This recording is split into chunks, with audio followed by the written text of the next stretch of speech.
Welcome to my vlog. We had to change shirts because the one I was wearing looked like I'd been sleeping in it, and I probably have. I really don't know. And also this one has a hood so I can hide my head.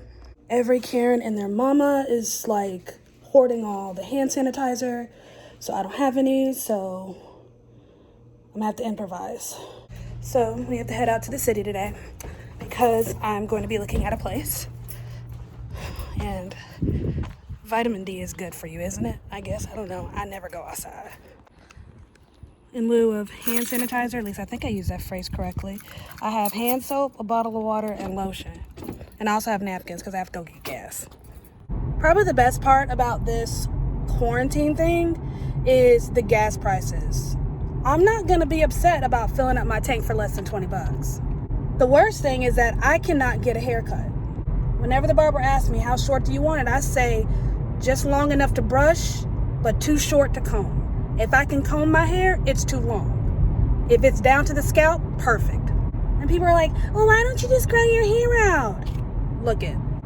You know when you take a pin apart and the spring in the pin? That's my hair. That's the texture of my hair. My hair is kind of like a corkscrew. It's super, super tight and annoying to deal with. So that's number one. Dealing with my hair is just annoying and I don't like it. Number two, I don't want to have to maintain it. Number three, I'm insecure like everyone else. And believe it or not, I feel more beautiful and less insecure about myself when I have no hair than when I do have hair. When I have no hair on my head, all I have is my face. So that's less for me to worry about and less for me to stress about and wonder about throughout the day. How does my hair look? How does this look? Oh my God, do I need to do that? All I got to worry about is this. And this is beautiful. New Orleans is a hot spot or something like that. I don't know. We have a whole lot of cases for such a small city. New Orleans is not that big. But as the number of cases, like positive cases, goes up, the number of new cases per day goes down. But the test takes forever because people are here still waiting for their test results to come back. So who knows?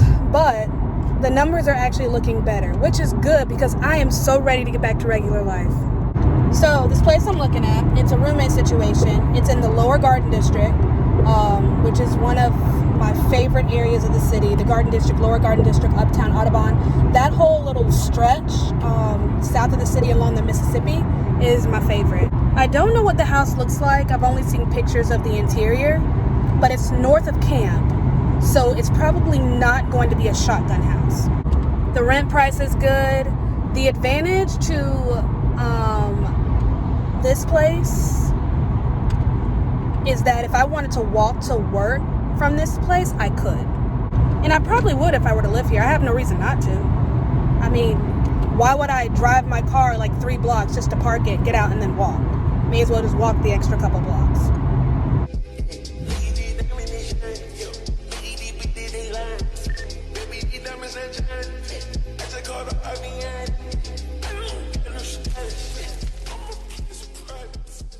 I see the city hasn't taken time to fix the dang roads. I almost died driving over a pothole. It's a no, fam. Next time we're gonna listen to our gut, cause Savannah's gut said, this is a no. So I was watching Unbreakable the other day and I love that movie. I watched it about a year or so ago, and I remember saying when I was watching it that I could turn this entire movie into a Bible study. And I'm gonna tell you why. So the movie Unbreakable, it's an M. Night Shyamalan film. It's one of his earlier films. It's after The Sixth Sense, but before Signs, I believe. So Bruce Willis's character is named David. David gets in a train crash, and he is a sole survivor. Not only is he the sole survivor, but he doesn't have a mark on him. Not a scratch, not a bruise, not a broken bone, nothing. He's an anomaly. What I love about this movie really is about purpose. The glare in my glasses is getting on my nerves. There we go. And we've all been on this journey. Most of us don't grow up knowing what our gifts are. We don't know what it is that's been deposited in us by God. And once we discover these gifts, we go on this journey of, okay, I have this thing. Now, what am I supposed to do with it? And we've all gone through those moments where we recognize our gifts or we realize that there's something special in us, so we try to suppress it to fit in. which is basically his experience, because in order for him to marry the woman that he's in love with, he has to pretend he broke a bone. There's a line Samuel L. Jackson says in the movie. He says, "Do you know what the scariest thing is? To not know your place in this world, to not know why you're here." And I think we're all kind of going through that right now. We're all divided into essential and non-essential. And there's something to getting up every day and being productive and doing either what you love or doing something, and then now having nothing to do. It can put people in a depressive state where they're sitting there asking themselves, who am I? What am I? What am I good for? Why am I here? And I can't seem to think who has it worse, people who are clinically depressed or people who are going through something right now, because I've dealt with depression most of my life. So I know what it's like to ask those questions. Why am I here? What am I good for? But there's no reality basis for that. That's here. It's all here. It's all mental. It's all like a hamster wheel. I can't imagine if that was actually a reality. Like I actually had a reason for asking those questions. All right, your girl can't see. We're just going to deal with the glare. And what I love about this movie is it illustrates the importance of having the right people in your life who can speak the right things into your life. We have David Dunn, who's our hero, Bruce Willis, and there are 3 key people in his life that you see throughout the film. You have Elijah, who is basically his polar opposite, because, Bruce Willis is unbreakable and he is completely breakable. You have his wife and his son. And I am convinced there are 3 people you will always have in your life. Always. Anyone who ever comes in your life will be put into these 3 categories. You have people who are in front of you, people who are beside you, and people who are behind you. All right, number 1, people who are in front of you. I'm not talking about leaders. If you've ever seen a shepherd lead a flock, they never lead from in front. They always lead either from the side or behind because they're guiding people. All right, so we're not talking about leaders. Most of the people in your life that you come across are people who are in front of you. That doesn't mean they're ahead of you. That doesn't mean that they're, better than you. It just means they're walking at a different pace than you. They're coming into your life for like one specific purpose, and then they're going about their merry way in whatever direction they're going in. That's kind of represented by his wife. His wife, in a sense, is going at her own pace. And she's in her own mindset. She's doing her own thing. She's not really walking beside him the way a wife should. And because she is walking at her own pace, she's not able to see her husband for who he is. And not everybody is going to see you for who you are. And that's fine. Live with that. Not everybody's meant to know you on a deeper level. Now, these people are only meant to be in your life temporarily. As Tyler Perry said, they're leaves on a tree. They're only meant to teach you one thing in one particular season. But then we get to a point where we feel like, oh no, this person needs to be in my life for longer. So we will neglect ourselves and our own purpose trying to catch up with them at their pace. Recognize who these people are in your life, because you can make permanent mistakes with temporary people. And don't fault them for not getting to know you on a deeper level, because that's not what God intended them to do in your life. They're not meant to be your bestie. They're not meant to be with you forever. They got one thing to teach you. Learn that thing and keep walking. And if they walk with you, they walk with you. And if they don't, they don't. And that's okay. It's like milk in your refrigerator. Milk is good, but milk has an expiration date, and it's only good for that period of time. But if you go past that period and you hold on it to a little bit too long, it gets moldy, nasty, and bitter, and then it becomes poison in your body. People can get like that. Good people in your life can become poison if you hold on to them longer than you're supposed to hold on to them. People number 2, people who are walking beside you. Now, Elijah in the movie, although he goes about it the wrong way, he goes out of his way to find David. And once he finds David, he tries his hardest to kind of walk alongside him and help him to develop this gift that he has, and help to shape and mold him into the person he's supposed to be. And like most normal people, I don't know why we do this. I do this. You can ask my pastor. We try to push these people away. And it's 2 main reasons. 1, it's caution, because I've been hurt before. And number 2, it's the greatness that you're talking about couldn't possibly be me. The people walking beside you, they're your best friends, they're your leaders, they're your pastors. They're the people who see you the way God sees you.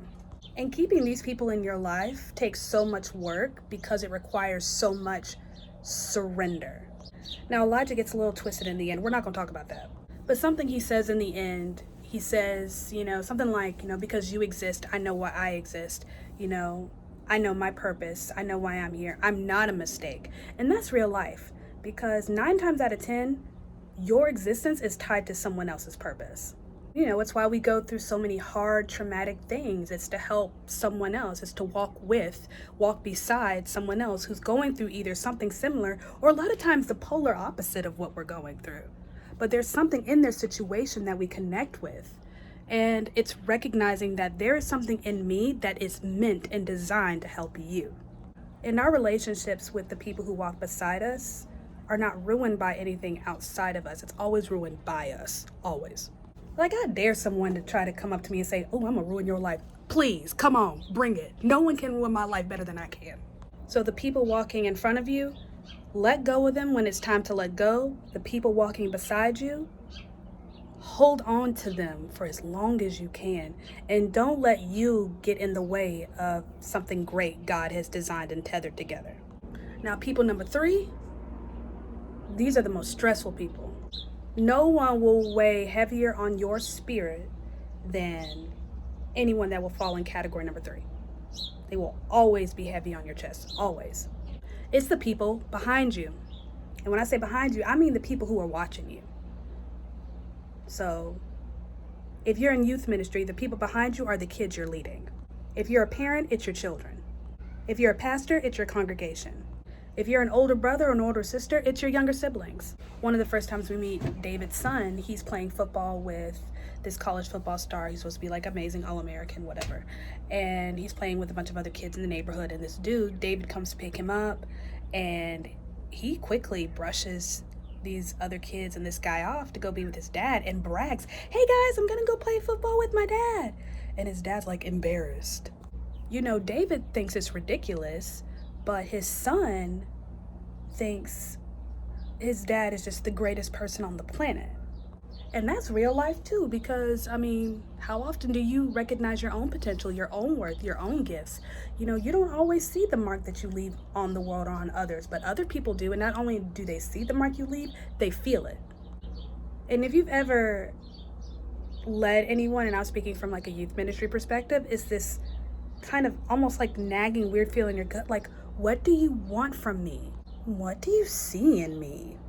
And it's this dichotomy, you looking at your own life saying, my life is just a complete train wreck, it's dysfunctional, it's what have you, but the person behind you is looking at you saying, you're the strongest person I've ever seen. And everybody has category number 3 in their life. Everybody does. Whether you know it or not, there is somebody looking at you who thinks you are strong, you are beautiful, and oh my gosh, I wish I could be just like you. So you need to let go of the people walking ahead of you when it's time to let go of them. Hold on to the people walking beside you for as long as you can, and don't get in your own way. And then keep your chin up, because you're doing better than you think you are. And that's all I got. I'm ready to go inside. That's enough fresh air. See you later.